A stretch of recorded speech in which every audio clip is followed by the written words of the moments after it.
अब ये 5 घंटे वाले काम करने के लिए पूरे 5 घंटे की ज़रूरत बिल्कुल भी नहीं है, क्योंकि इस वीडियो में मैंने बताई हैं 21 एक्सक्लूसिव शॉर्टकट कीज जो कि सबसे मेन होती हैं। अगर एक्सेल नहीं भी आता है तो ये 21 ट्रिक्स जानने के बाद आप एक्सेल में आराम से काम कर पाएंगे। तो चलिए जल्दी से इधर उधर की बातें छोड़ते हैं, इस वीडियो को शुरू करिए। अगर आपको वीडियो अच्छी लगती है तो लाइक शेयर सब्सक्राइब करें, लेकिन मैं बोलूंगी कमेंट जरूर करें, बिकॉज आपका कमेंट है हमारे लिए feedback and feedback is very important. तो चलिए अभी से शुरू करते हैं, लेट्स गेट स्टार्टेड।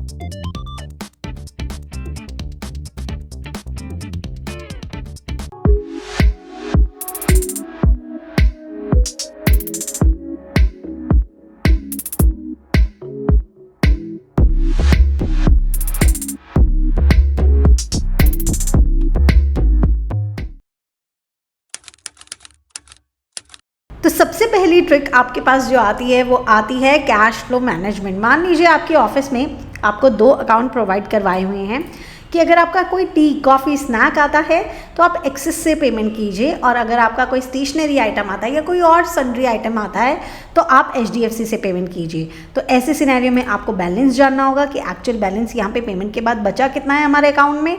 तो वो काम आप कर सकते हो यहाँ पे एक फॉर्मूला लगा के। हमने इसको टेबल में तब्दील किया हुआ है ताकि ये डायनेमिक बने। यहाँ पे हम फॉर्मूला लगाएंगे equals to 5000 minus sum tab. आपको सम किसका लेना है? टी कॉफ़ी एंड स्नैक का। आपने उसका लिया, पैरेंथेसिस ऑफ किया, एंटर किया, तो आपके पास आंसर आ गया।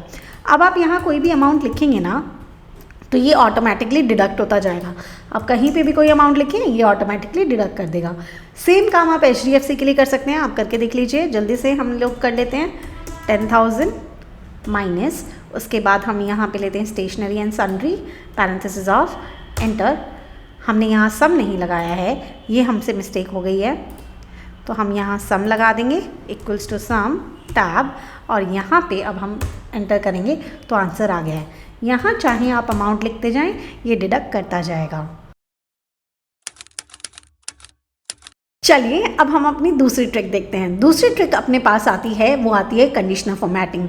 मान लीजिए यहाँ पे मैं कोई भी रीजन लिखती हूँ तो उस रीजन का डेटा पूरा हाईलाइट हो जाना चाहिए। तो ऐसे कैसे होगा? आप कंट्रोल A कीजिए, जस्ट बिकॉज आपको पूरा डेटा हाईलाइट कराना है। उसके बाद आप कंडीशनल फॉर्मेटिंग में जाइए। कंडीशनल फॉर्मेटिंग में जाने के बाद आप न्यू रूल में जाएंगे, जस्ट बिकॉज आपको फॉर्मूला लगाना है। आप फॉर्मूला को चूज़ करेंगे। यहाँ पर आप क्या फॉर्मूला लगाएंगे? देखें, इक्वल्स टू, मान लीजिए आप क्या चाह रही हैं, आप रीजन चाह रहे हैं अगर जो इस सेल में लिखा हो तो आप इस सेल को सेलेक्ट कीजिए। एंड जस्ट बिकॉज ये सेल हमेशा फिक्स रहना चाहिए, इसीलिए हमने उसको हमेशा के लिए फिक्स कर दिया है। इक्वल्स टू, इसको चेक कहाँ से कराएंगे? जस्ट बिकॉज ये रीजन है तो हम रीजन से चेक कराएंगे। और यहाँ पे आप देख रहे हैं हमारा कॉलम हमेशा से फिक्स है, लेकिन हमारा रो चेंज होता रहेगा, तो इसीलिए हम उसे D को फिक्स करेंगे एंड 3 को फिक्स नहीं करेंगे। एंड जाकर हम फॉर्मेटिंग करेंगे कि हमें क्या फॉर्मेटिंग दे दीजिए। मान लीजिए मैं चाहती हूँ मुझे फिल करके दे दो, ग्रीन कलर फिल करके दे दो, फॉन्ट हमारा जो आए वो वाइट कलर का आ जाए एंड बोल्ड होके आ जाए। हमने ये कर दिया, ओके किया। यहाँ प्रीव्यू मिल रहा है, मैंने ओके किया तो देखो इसने मुझे हाईलाइट करके दे दिया है। ये थी हमारी सेकेंड ट्रिक।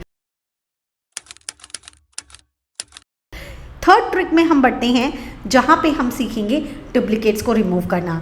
डुप्लीकेट्स को रिमूव किया जा सकता है 2 तरीक़ों से, एक फॉर्मूला लगा के और एक वहीं पे ही किया जा सकता है।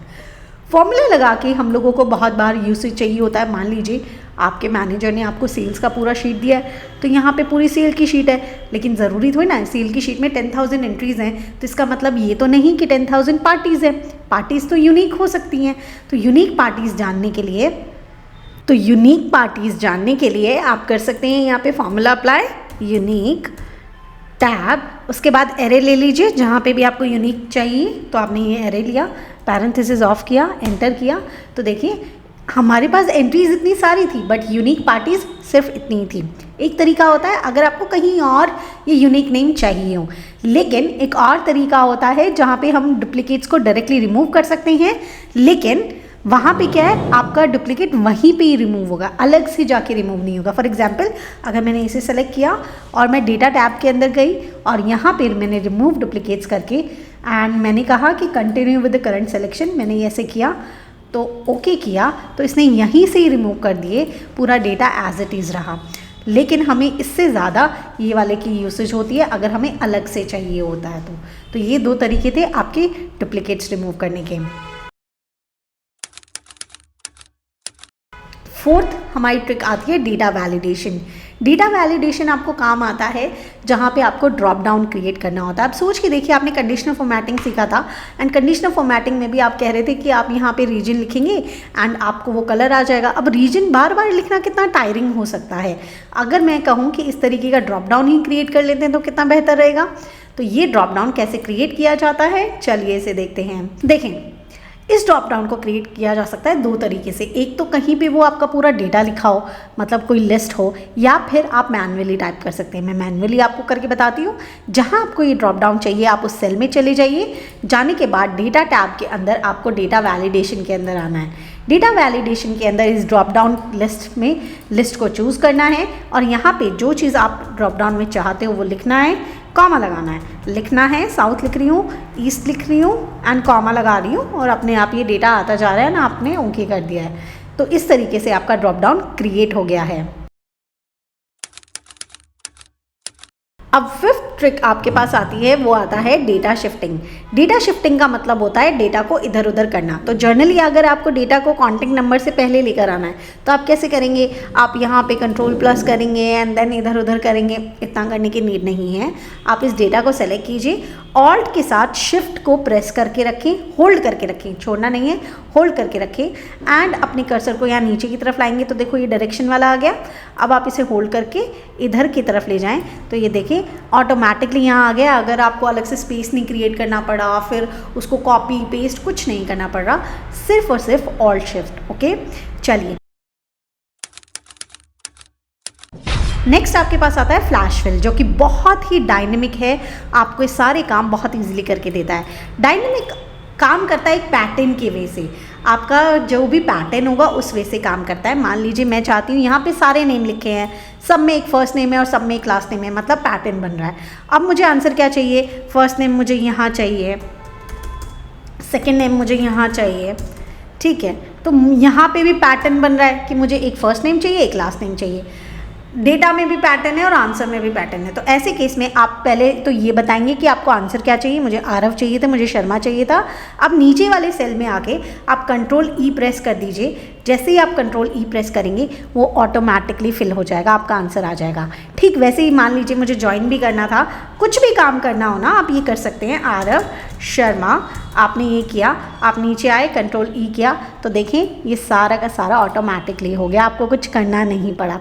तो इसको बोलते हैं हम फ्लैश फिल। चलिए नेक्स्ट अपनी ट्रिक के तरफ बढ़ते हैं। नेक्स्ट आप का आता है वर्ड एक्सट्रैक्ट। मान लीजिए आपको कोई वर्ड एक्सट्रैक्ट करना है। जनरली हम जो भी मंथ्स लिखे होते हैं या डेज लिखा होता है उसमें 3 लेटर्स का लेते हैं। जनवरी को JAN लिखते हैं, फेब्रुअरी को FEB लिखते हैं। तो अगर हम ये काम अब करना चाहते हैं तो किस फॉर्मूला से कर सकते हैं। आपका फॉर्मूला आता है यहाँ पे लेफ़्ट कैसे, क्योंकि अगर वर्ड लिखा हुआ है तो उसको लेफ़्ट साइड से ही तो आप लोगों को उसका 3 वर्ड चाहिए, राइट साइड से थोड़ी ना चाहिए, लेफ़्ट साइड से चाहिए। तो इसलिए हम लेफ़्ट फॉर्मूला लगा रहे हैं। आपको सबसे पहले टेक्स्ट के बारे में बताना है कि मुझे इस टेक्स्ट का चाहिए, कॉमा, फिर कितने लेटर्स चाहिए, मुझे 3 लेटर्स चाहिए। मैंने 3 किया, पैरेंथेसिस ऑफ किया, एंटर किया तो देखिए मेरे पास जान आ गया है। मैं ड्रैग कर दूँगी या यहाँ पर डबल टैप कर दूँगी तो ये मुझे सभी आंसर्स दे देगा। ठीक वैसे ही मैं चाहती तो मैं इसके लिए भी सेम काम कर सकती थी कि मैंने इसको लिया और इसको बताया 3 लेटर्स चाहिए, पैरेंथेसिस ऑफ किया, एंटर किया तो इसने मुझे दे दिया है एंड हियर वी गो। मान लीजिए कोई डेट लिखा होता तब आप कैसे करते। मान लीजिए आज का कोई डेट लिखा हुआ है और आपको जानना है कि इस दिन कौन सा दिन है, तो आप यहाँ टेक्स्ट का फॉर्मूला लगाते, टैब करते, वैल्यू देते, वैल्यू देने के बाद फॉर्मेट बताते।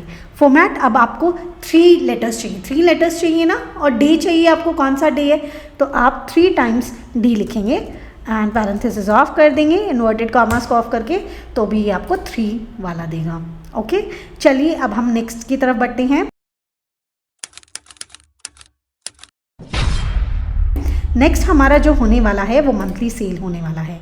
मंथली सेल के अंदर मान लीजिए आपकी ये सेल है यहाँ पे और अब आपको मंथली सेल निकालना है। तो ये काम हम दो तरीके से कर सकते हैं, एक डायरेक्ट तरीका कर सकते हैं या फिर हम पिवट टेबल से कर सकते हैं।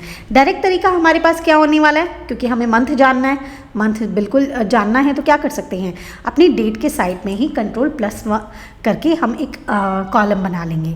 सबसे पहले अपनी डेट को सेलेक्ट कीजिए, पूरे डेटा को सेलेक्ट कर लीजिए कंट्रोल+Shift+Down एरो से, और उसके बाद आप होम टैब में यहाँ पे नंबर फॉर्मेट में जाकर लॉन्ग डेट कर लेंगे। अभी मैंने आपको फ्लैश फिल समझाया था कि फ्लैश फिल कैसे काम करता है, वही हम यहाँ लेंगे।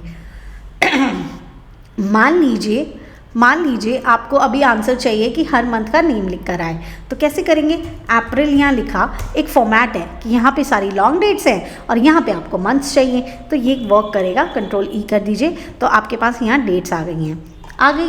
अब मैंने आपको एक यूनिक फॉर्मूला समझाया था, इक्वल्स टू यूनिक, कि आपके रिमूव करने डुप्लीकेट्स, आपने ये लिया ताकि आपको पता लग जाए कितने मंथ्स का डेटा है। यहाँ पे पैरेंथेसिस ऑफ किया, एंटर किया, तो आपका यहाँ डेटा आ गया है। उसके बाद आपको चाहिए सम हर सेल का, तो आप लगाएंगे सम इफ के लिए आपको चाहिए रेंज मतलब आपको ये वाली जो अप्रैल मई जून जुलाई अगस्त सितंबर वगैरह लिखा है, ये मिलेगा कहाँ पे, ऑब्वियसली हमें इसमें इसी रेंज में मिलने वाला है, तो हमने ये लिया। और चाहे आप देखिए आंसर केवल जो है वो केवल अप्रैल के लिए तो निकाल नहीं रहे, आप तो आंसर मई जून जुलाई अगस्त सितंबर सभी के लिए निकाल रहे हैं, तो और सभी के लिए रेंज यही रहने वाली है, क्योंकि हमेशा इसी में चेक करेंगे आप। तो आप काम कीजिए, इसे F4 से फिक्स कर लीजिए, कॉमा कीजिए।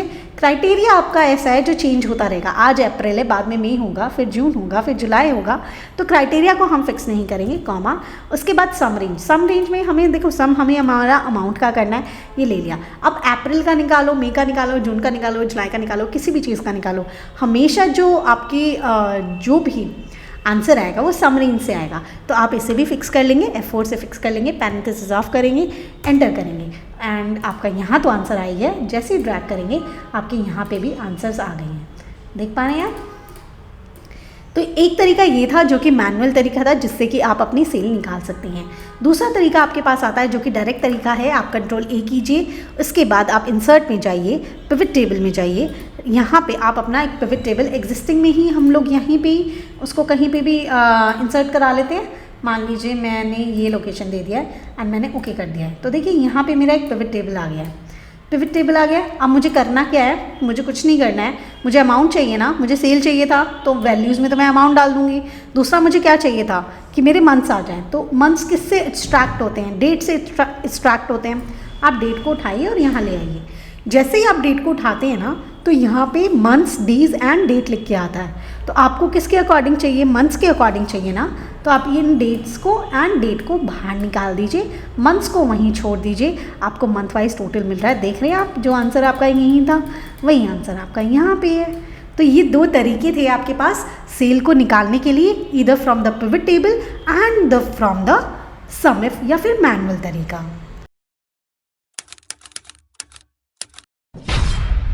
नेक्स्ट आपके पास आता है one of the most important कह सकते हैं, which is VLOOKUP and XLOOKUP। VLOOKUP and XLOOKUP होते हैं लुकअप के लिए, मतलब कोई चीज़ ढूंढ कर लेकर आनी है तो वहाँ पे काम देते हैं। XLOOKUP हमारा एक ऑल्टरनेटिव होता है VLOOKUP एंड HLOOKUP दोनों के लिए। VLOOKUP काम करता है वर्टिकल डेटा के लिए। VLOOKUP लगाते वक्त बहुत से लोगों को परेशानी होती है, तो अगर आप VLOOKUP को डिटेल में समझना चाहते हैं तो लिंक डिस्क्रिप्शन में मिल जाएगा, वीडियो को जाके देख सकते हैं। चलिए यहाँ पे हम लोग एक बार के लिए यहाँ पे अपना VLOOKUP एंड XLOOKUP लगा के देख लेते हैं। Just give me a minute. यहाँ पे हम लगाएंगे सबसे पहले VLOOKUP टैब, लुकअप वैल्यू। हमें किसको चेक कराना है, हमें ये चेक करना है, कॉमा। हमें टेबल एरे चाहिए। टेबल एरे हम लोग अपनी डेटा को सेलेक्ट करते हैं, विदाउट हेडिंग सेलेक्ट करते हैं। ओके, तो हम लोगों ने इसे सेलेक्ट कर लिया है। ओके, उसके बाद हम कॉमा देंगे। अब आता है कॉलम इंडेक्स नंबर।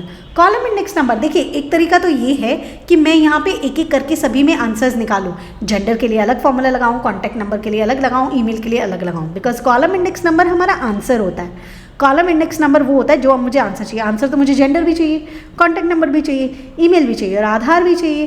तो ऐसे सिनेरियो में अब मैं क्या कर सकती हूँ, मैं कर्ली ब्रैकेट्स लगाऊंगी एंड बताऊंगी कौन कौन सा। अब मैंने पूरा डेटा सेलेक्ट किया ना, पूरे डेटा के अकॉर्डिंग जितना सिलेक्शन किया उसके अकॉर्डिंग देखें कि आपको जेंडर चाहिए तो जेंडर कौन से नंबर पे है, 2 नंबर पे, contact 3, email 4 and Aadhaar is 5। तो हम यहाँ लिखेंगे 2, 3, 4, 5। कर्ली ब्रैकेट्स ऑफ करेंगे। उसके बाद कॉमा करेंगे, उसको बताएंगे ट्रू या फॉल्स, हमें अप्रॉक्सीमेट मैच चाहिए या एग्जैक्ट चाहिए। ऑब्वियसली एग्जैक्ट चाहिए तो हम एग्जैक्ट लेंगे, टैब करेंगे, पैरेंथेसिस ऑफ करेंगे, एंटर करेंगे। तो देखिए एक ही बारी में हमें आंसर दे देगा। ठीक है, अगर इसको डिटेल में जानना चाहते हैं, हो सकता है आपके वर्जन में ये तरीका काम ना करता हो, तो आप वीलुकअप वाला वीडियो ज़रूर देखिएगा। उसके बाद हम यही काम एक्स लुकअप से भी कर सकते हैं। तो एक्स लुकअप से कैसे कर सकते हैं, equals to X lookup tab lookup value, मतलब हमें चेक किसको करना है, इसी को ही करना है, कॉमा लुकअप एरे। अब ना लुकअप बड़ा ही, एक्स लुकअप बड़ा ही प्रिसाइजली बात करता है। वी लुकअप आपसे टेबल एरे मांगता है, एक्स लुकअप आपसे लुकअप एरे मांगता है, मतलब एग्जैक्टली बता दो कहाँ मिलेगा। ऐसे नहीं है कि मैं पूरा डेटा चेक करने वाला हूँ, तो इसीलिए हम इसे लुकअप एरे देंगे कि ये नेम उसको कहाँ मिलेगा, ये नेम उसको वहाँ मिलेगा। अब लुकअप एरे सभी के लिए सेम होने वाला है ना। लुकअप एरे तो इसी में ही चेक करना पड़ेगा, तो इसलिए मैं इसे फिक्स कर देती हूँ। उसके बाद आप कॉमा कीजिए, रिटर्न एरे। रिटर्न एरे में आपको सारे ही तो आंसर्स चाहिए ना, तो आप इन सबको सेलेक्ट कर लीजिए, पैरेंथेसिस ऑफ कीजिए। अच्छा, ये एक और कहता है अगर कुछ ना मिले तो खाली छोड़ दीजिए, या फिर ये कुछ लिखने की ज़रूरत भी नहीं होती है, बट इट्स ओके, आप लिखना चाहे तो लिख सकते हैं। एंटर कीजिए, देखिए आपका सारा का सारा आंसर आ गया है। ठीक है, आंसर आ गया है, आराम से आपको मिल गया है। चलिए अब हम और आगे बढ़ते हैं नेक्स्ट अपनी ट्रिक की तरफ। नेक्स्ट ट्रिक आती है हमारे पास, वो है फिल्टर फॉर्मूला। फिल्टर फॉर्मूला एक बहुत ही डायनेमिक, बहुत ही एक अच्छा फॉर्मूला है, जो कि आपको एक वर्ड आप लिखोगे और उससे रिलेटेड आपको पूरा डेटा एक्सट्रैक्ट करके दे देता है। मान लीजिए आपने यहाँ लिखा मेल, एंड मेल वाला एक कॉलम यहाँ पे भी है, तो इसने मेल्स जिस डेटा में जिस एंट्री में मेल था, उसने वो सारी एंट्री यहाँ पे ला के दे देनी है। अब ये काम आप कहोगे कि मैम लुकअप जैसा ही तो है कि मेल के अकॉर्डिंग आपको आंसर्स चाहिए। देखिए वी लुकअप, एक्स लुकअप ये सारे तब काम करते हैं जब आपके पास वैल्यू यूनिक हो, लेकिन फिल्टर काम कर लेता है अगर यूनिक नहीं है, जितनी बार भी जो डेटा लिखा हुआ है वो आपको ला के दे देगा। चलिए अब हम इसे करके देखते हैं। Filter formula, filter tab array.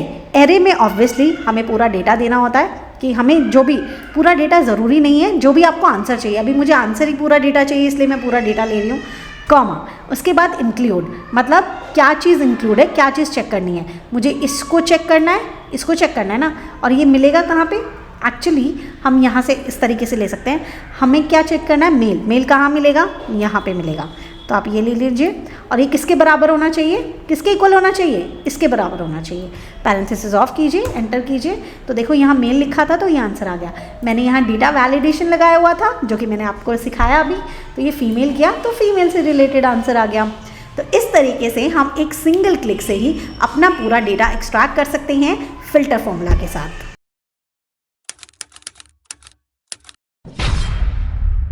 Next हमारे पास आती है फ्रीज हेडिंग। फ्रीज हेडिंग के अंदर आप मान लीजिए आपके पास बहुत बड़ा डेटा है और अब आप नीचे की तरफ जाते हैं तो ऊपर की कोई भी हेडिंग आपको नज़र नहीं आ रही है, और साइड में जाते हैं तो साइड में डेट आपको नज़र नहीं आती है, तो बड़ी दिक्कत वाली बात है। तो इसे सॉल्व कैसे करेंगे, जब भी जो भी आप फिक्स करना चाहते हो उसके नीचे वाला पोर्शन आप ले लीजिए, आप इसे control shift down side arrow से आप इसे सेलेक्ट कर लीजिए, व्यू टैब में जाइए एंड यहाँ से फ्रीज पेन ले लीजिए। फ्रीज पेन करने के बाद जैसे ही आप अब नीचे जाएंगे तो देखिए आपकी एंट्रीज तो दिख रही हैं, जो आपका जो ऊपर का पोर्शन था वो फिक्स हो चुका है एंड नीचे का पोर्शन आपका चल रहा है। देखें आप यहाँ से चेक कर सकते हैं, और जैसे ही आपको ये अनफ्रीज करना होता है आप यहाँ से अनफ्रीज कर लीजिए। ओके, मान लीजिए अब आप यही काम साइड के लिए चाहते हैं तो आप इसे सेलेक्ट कीजिए, फ्रीज पेन कर दीजिए एंड जैसे ही आप साइड में जाएंगे तो आपका डेट एज इट इज़ रहेगा और आपका डेटा इधर उधर जाता रहेगा। तो इस तरीके से आप अपनी हेडिंग को फ्रीज करते हैं। चलिए अब हम अपनी नेक्स्ट ट्रिक की तरफ बढ़ते हैं।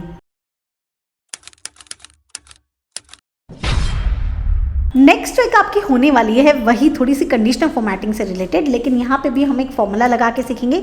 मान लीजिए आपके पास एक ऐसी कंडीशन आती है कि मैम मेरी रोज़ के अकॉर्डिंग कि अगर मेरी रो इवन नंबर हो तो एक कलर हो जाए और ऑड नंबर हो तो एक कलर हो जाए। तो ऐसे सिनेरियो में आप क्या करेंगे, आप यहाँ से डेटा सेलेक्ट करेंगे, हेडिंग को नहीं चूज़ करेंगे, होम पे जाएंगे, कंडीशनल फॉर्मेटिंग पे जाएंगे, यहाँ से न्यू रूल में जाएंगे एंड फार्मूला लगाने के लिए फार्मूला को चूज़ करेंगे। फार्मूला में क्या लगाएंगे, मोड। जो कि डिवाइड करेगा, मतलब इसके अंदर हम डिवाइज़र जिसको देंगे वो रो होगा। रो का आप पूरा फॉर्मूला लगा लीजिए, दोनों किया।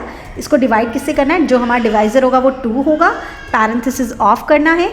ये अगर इक्वल हो 0 की, अगर 0 डिवाइज़र आ रहा है, मतलब कोई चीज़ आपने 2 से डिवाइड की एंड उसका डिवाइज़र 0 आ रहा है, तो ऐसे में जो आपकी फॉर्मेटिंग होगी वो क्या होगी, आपको फिल करना है रेड कलर, और आपका जो फॉन्ट होगा वहाँ पे आपको वाइट कलर चाहिए एंड बोल्ड चाहिए एंड ओके करना है एंड ओके। तो देखिए आपका रेड कलर हो गया। लेकिन कहते हो मैम ये तो आपके इवन नंबर्स हो गए, ऑड नंबर्स के लिए क्या करना है, ऑड नंबर्स के लिए भी आपको सिंपली न्यू रूल पे जाकर अपने फॉर्मूला लगाना है। वापस से फॉर्मूला आपका सेम रहने वाला है, इसमें बस डिवाइड जो आपका रिमाइंडर था वो चेंज हो जाएगा। आपने वही रो नंबर को पैरेंथेसिस से करना है, उसके बाद 2 ही लिखना है, 2 से ही डिवाइड करना है। लेकिन अब अगर आपका रिमाइंडर 1 बच जाता है, बिकॉज आप जब भी किसी इवन ऑड नंबर से आप उसको 2 को डिवाइड करेंगे तो कोई ना कोई रिमाइंडर ज़रूर बचेगा जो कि ऑड नंबर का होगा। एंड फॉर्मेट में जाएंगे, अब आप कुछ भी जो कलर दिलवाना चाहते हो, मैं येलो करवाना चाहती हूँ, फॉन्ट में मैं उसको ब्लैक कलर का रखना चाहती हूँ, बोल्ड रखना चाहती हूँ, ओके रखना चाहती हूँ, तो देखिए उसने ऐसा कलर कर दिया। आप जैसा चाहें वैसा कलर कर सकते हैं। चलिए अब हम अपनी नेक्स्ट ट्रिक की तरफ बढ़ते हैं।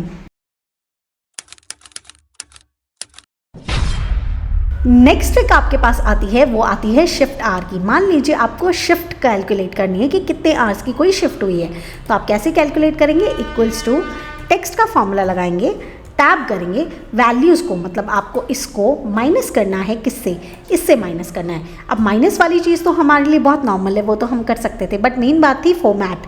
हमें फॉर्मेट क्या चाहिए, जनरली हमें जो फॉर्मेट चाहिए होता है वो भी टाइम के बेसिस पे चाहिए कि कितने टाइम, कितने घंटे उसने काम किया है। तो हम यहाँ जो फॉर्मेट देंगे, एक तो कुछ भी जब हम फॉर्मूला में लिखते हैं तो वो डबल इन्वर्टेड कॉमास में लिखते हैं, तो आप डबल इन्वर्टेड कॉमास में लिखो HH मतलब आवर्स चाहिए, एंड उसके बाद MM मतलब मिनट्स चाहिए।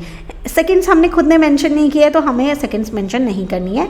एंटर करेंगे, हमारे पास आ गया कि उन्होंने 10 आवर का शिफ्ट किया। आप इसे डबल टैप कर दीजिए, आपका डेटा जहाँ तक होगा वहाँ का आंसर मिल जाएगा, और इस तरीके से आपके पास शिफ्ट आवर्स आ गए हैं। चलिए अब हम अपनी नेक्स्ट ट्रिक की तरफ बढ़ते हैं। नेक्स्ट ट्रिक आती है हमारे पास ऑटोमेटिक सीरीज। मान लीजिए आपको ऐसे चाहिए कि आप कोई नाम लिखें और साइड में सीरीज का नंबर आ जाए, जैसे आपने तनु लिखा तो यहाँ 1 आ जाए, स्वाति लिखे तो 2 आ जाए, और उसके बाद कोई नेम लिखते जाएं तो ऐसे ही सीरीज बढ़ती जाए। तो ऐसे केस में क्या होगा, ऐसे केस में हमें लगाना होगा एक फॉर्मूला। ऐसा किया जा सकता है, कैसे करेंगे, इक्वल्स टू इफ। अब इफ फॉर्मूला क्या बताता है, इफ फॉर्मूला कहता है कि लॉजिकल टेस्ट। लॉजिकल टेस्ट मतलब क्या है, किसको चेक करूं, मुझे क्या चाहिए, सोचो मुझे क्या चाहिए। मुझे चाहिए कि अगर सेल में कुछ लिखा हो तो नंबर आ जाए, कुछ ना लिखा हो तो कुछ भी ना आए। तो सबसे पहले मुझे सेल को चेक कराना होगा कि मेरे सेल को चेक करो क्या उसमें कुछ लिखा है। मतलब अगर कुछ ना लिखा हो तब तो कुछ ना ही लिखा रहे, खाली हो तो खाली ही रहे, भरना नहीं है हमने उसको, ठीक है। आप यहाँ पे भी देख सकते हैं। लेकिन अगर वो खाली ना हो तो क्या हो, तो रॉ का फॉर्मूला, जो रॉ से हम मैच कराएंगे, रॉ के अंदर उसको देंगे कि आप 1:1, मतलब जैसे जैसे एक लेटर लिखा है तो एक आ जाए, जितने जितने सेल भरते जाएं, जो जो सेल भरता जाए उस अकॉर्डिंग आपके पास आंसर आता जाए, ठीक है। उसके बाद आपने पैरेंथेसिस ऑफ करना है, एंटर करना है, तो ये आ गया है। अब आप इसको करके कितना भी ड्रैग कर लीजिए, आपने यहाँ तक ड्रैग किया। अब मैं देखूँ यहाँ पे कुछ भी लिख देती हूँ, अकाउंट्स एक्सपर्ट लिख देती हूँ, एंड देखो यहाँ पे ऑटोमेटिकली आ रहा है। यहाँ पे आप कोई भी चीज़ लिखते जाओगे आपके सीरियल नंबर आते जाएंगे। तो ये था एक ऑटोमेटिक तरीका। चलिए अब हम अपनी नेक्स्ट ट्रिक की तरफ बढ़ते हैं।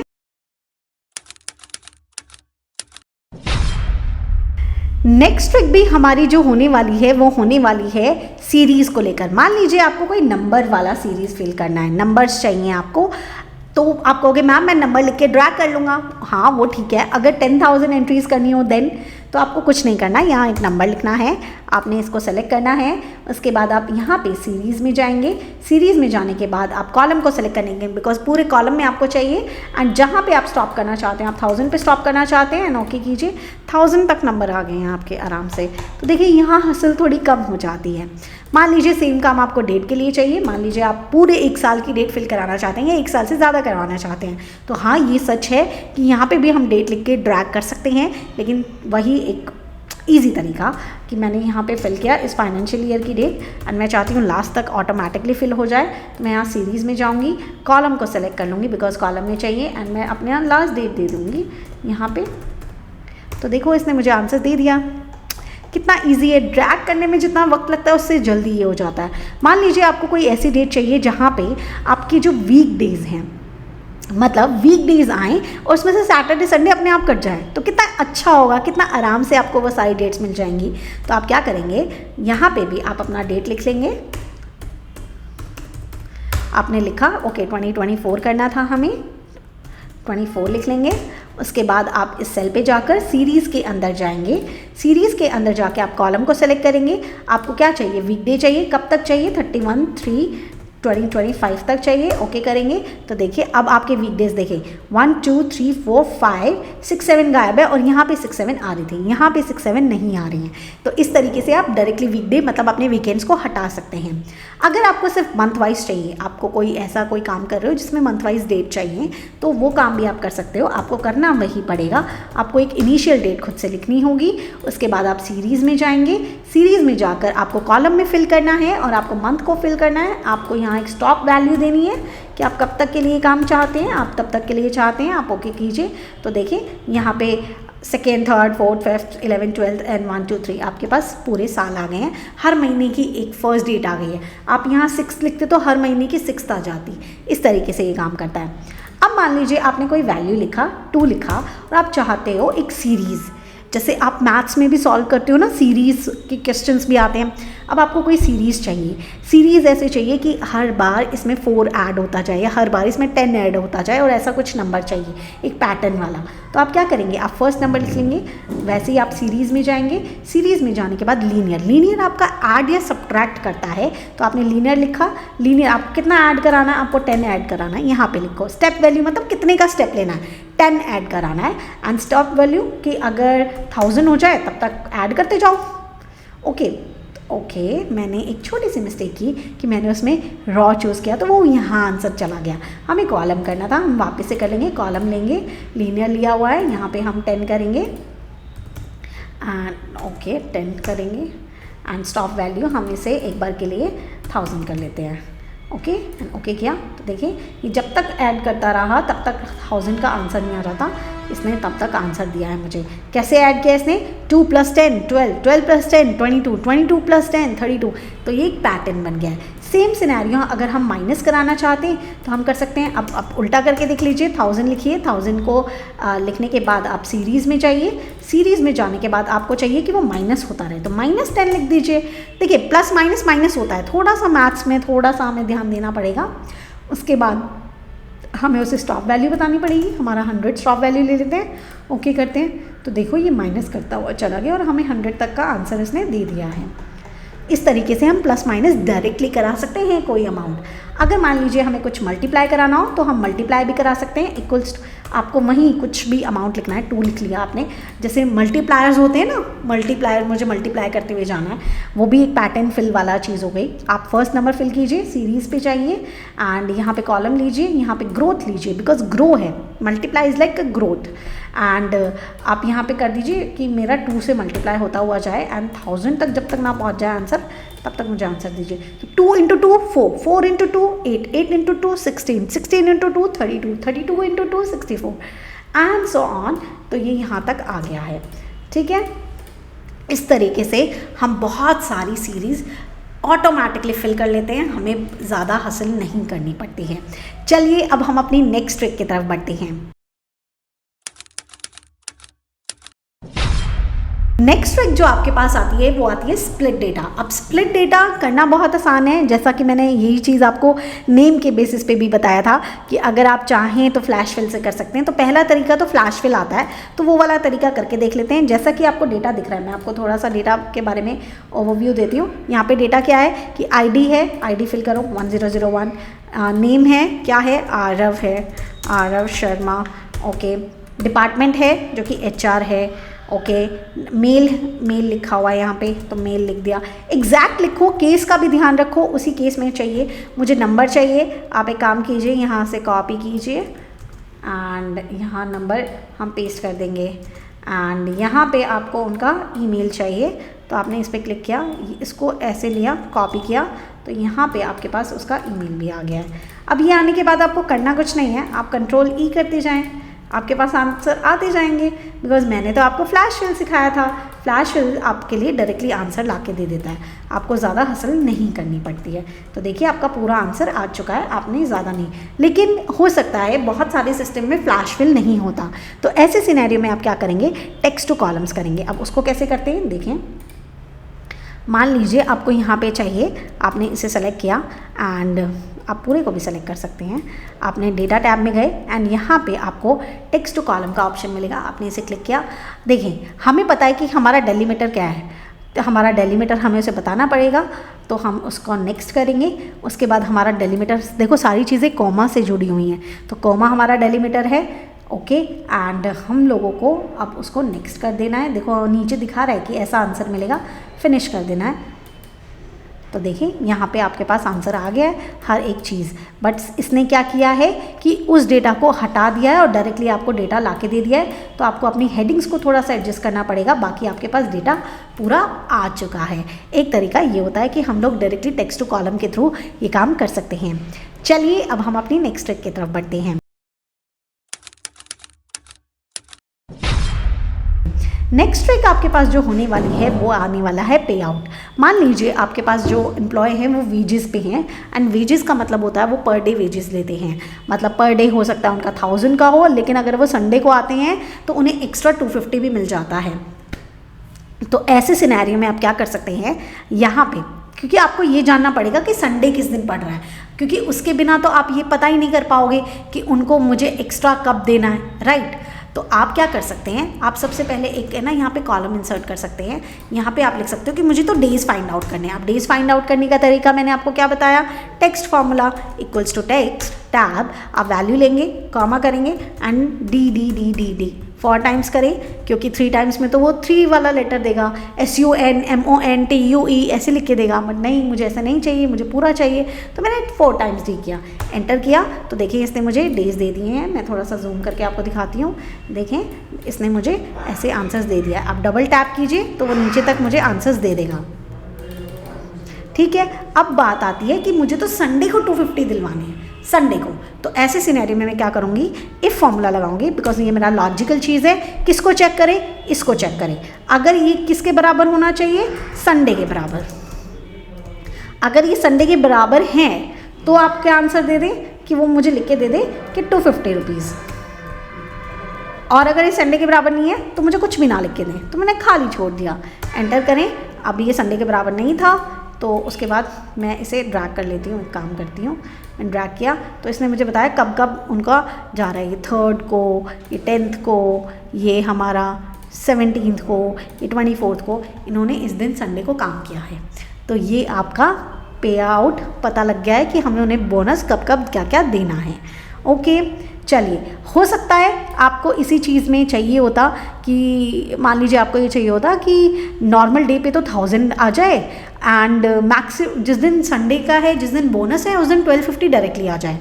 तो ऐसे केस में आप अपने फॉर्मूला में कुछ चेंजेस कर सकते थे कि वो इसको चेक करें। अगर संडे है तो वो 1000 प्लस 250 दे दे, और अगर संडे नहीं है तो वो यहाँ पे 1000 दे दे। तो अगर आप ऐसा करते तो वो आपको ऐसे आंसर्स भी दे सकता था, आपको यहाँ पे ड्रैग करके।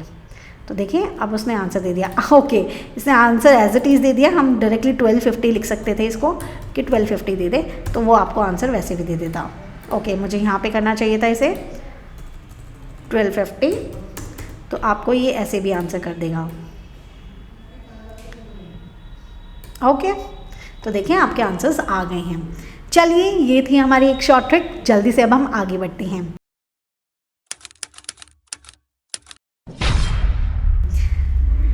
नेक्स्ट ट्रिक आपके पास आती है कि मान लीजिए आपके पास कोई आईडी नंबर लिखा हुआ है और आईडी का नेम ऐसे गिवन हुआ है, लेकिन आपको तो चाहिए आईडी नंबर अलग से, आईडी नेम अलग से।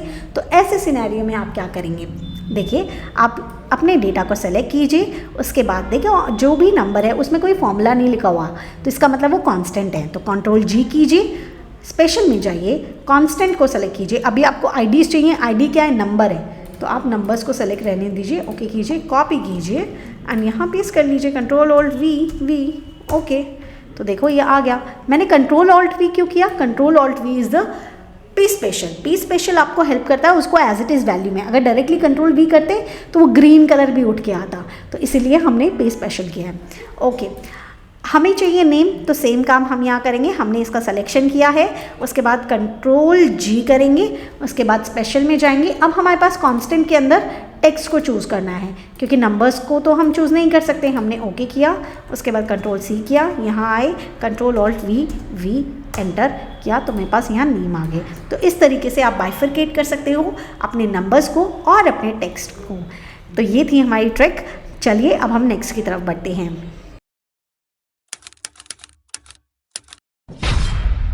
नेक्स्ट ट्रिक हमारे पास आती है कि मान लीजिए हम कोई अलर्ट क्रिएट करना चाहते हैं। जैसे कॉन्टैक्ट नंबर हमें पता है कि 10 डिजिट्स के होते हैं। अब मान लीजिए किसी ने गलती से 11 डिजिट्स भर दिया, तो किसी ने 9 भर दिया, तो ऐसा सिनेरियो ना हो, इसलिए मैं यहाँ एक अलर्ट क्रिएट करना चाहती हूँ। तो मैं क्या करूँगी, जहाँ जहाँ मुझे अलर्ट क्रिएट करना है मैंने उस डेटा को सिलेक्शन किया, डेटा वैलिडेशन के अंदर गई। यहाँ पर हम लोगों ने चेक किया कि हमें टेक्स्ट का लेंथ बताना है। मिनिमम 10 होना चाहिए और मैक्सिमम भी हमारा 10 होना चाहिए। मतलब 10 से कम किया तो भी अलर्ट दो और 10 से ज़्यादा किया तो भी अलर्ट दो। इससे कम चलेगा नहीं, एग्जैक्ट सही नंबर फिल करना पड़ेगा। एरर अलर्ट में जाकर आप क्या चाहते हो, स्टॉप कर दे, वार्निंग दे दे या इन्फॉर्मेशन दे दे? मैं कह रही हूँ स्टॉप ही कर दो। एंड वहाँ लिखो चेक द नंबर, कि अपना नंबर चेक करो, ओके। आपने ओके किया। अब देखें मैं यहाँ पे लिख रही हूँ 1 2 3 4 5, तो ये मुझे कह रहा है चेक द नंबर। आप गलत कर रही हैं क्योंकि आपने तो 5 नंबर ही लिखा है। मान लीजिए मैं यहाँ पे 11 नंबर लिख देती, अब ये मुझे लिखने नहीं देगा, ये हटा देगा। 1 2 3 4 5 6 7 8 9 10 11 12 ओके किया, तो भी ये मुझे नहीं लिखने दे रहा। कह रहा है चेक द नंबर, क्योंकि आपने 10 से ज़्यादा लिखा है। तो इस तरीके से आप अपने लिए अलर्ट क्रिएट कर सकते हैं।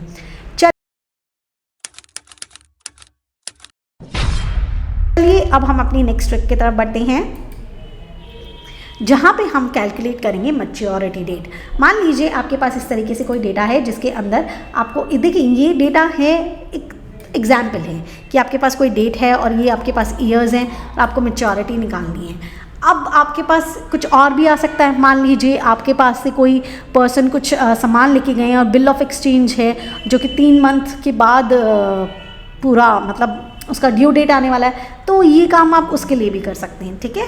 तो आप मैच्योरिटी डेट कैसे निकालेंगे, equals to E date tab, start date क्या है, स्टार्ट डेट मेरा ये है, कॉमा, मंथ्स कितने मंथ्स ऐड करने हैं। जस्ट बिकॉज ये ईयर्स में दिया हुआ है, मंथ्स में दिया हुआ है तो डायरेक्टली मंथ्स का सेल ले लीजिए। ईयर्स में है तो हम मल्टीप्लाई बाय, एक साल में कितने मंथ्स होते हैं आप बताइए मुझे, 12 मंथ्स होते हैं, तो हम 12 से मल्टीप्लाई कर लेंगे, एंटर करेंगे एंड या दैट्स करेक्ट एंड एंटर। तो इसने मुझे ये दिया है। अब मैं क्या करूँगी, इसे डबल टैप करूँगी तो पूरे में आंसर आ गया। बट कहूँगी मैम हमें तो डेट चाहिए थी, तो डेट ही मिलेगी। आप होम पे जाइए, यहाँ से आप लॉन्ग डेट शॉर्ट डेट जो भी सेलेक्ट करना चाहते हैं आप ले लीजिए एंड यहाँ पे आपकी पॉलिसी कब मैच्योर होगी आपके पास आंसर आ गया है। मैं कह रही हूँ ये एक एग्जाम्पल होता है, आप अपनी लाइफ में अपनी सिचुएशन में कैसे इसे अप्लाई करेंगे, it's totally up to you, okay. फिर भी अगर नहीं समझ आता तो कमेंट सेक्शन भी है और मैं भी हूँ, मैं ज़रूर आंसर करूँगी, प्लीज़ कमेंट कीजिएगा। चलिए अब हम अपनी नेक्स्ट ट्रिक की तरफ बढ़ते हैं।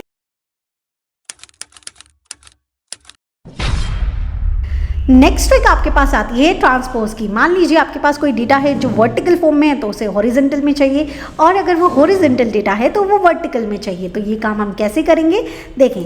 मान लीजिए मैंने ये डेटा ले लिया और मैंने इसे कंट्रोल सी किया है, तो ट्रांसपोज में जाकर यहाँ पे ट्रांसपोज हम कैसे करेंगे, वो वर्टिकल डेटा था, अब हॉरिजॉन्टल चाहिए, कैसे करेंगे। तो कॉपी हमने वहाँ से कर दिया है, कंट्रोल ऑल्ट वी, मतलब हम पे स्पेशल कर रहे हैं। पे स्पेशल क्या होता है, कंट्रोल ऑल्ट वी, ऐसे किया।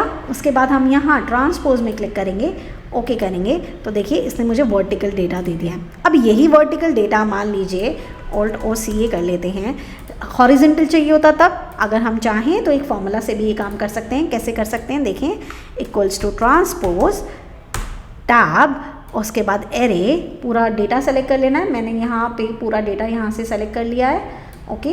पैरेंथेसिस ऑफ करना है, एंटर करना है, तो देखिए मेरा डेटा वर्टिकल फॉर्मेट में आ गया। Let me just zoom out, तो ये देखिए वर्टिकल फॉर्मेट में आ गया। अब आप कहेंगे मैम फिर कौन सा बेटर है, हमें कौन सा यूज़ करना चाहिए।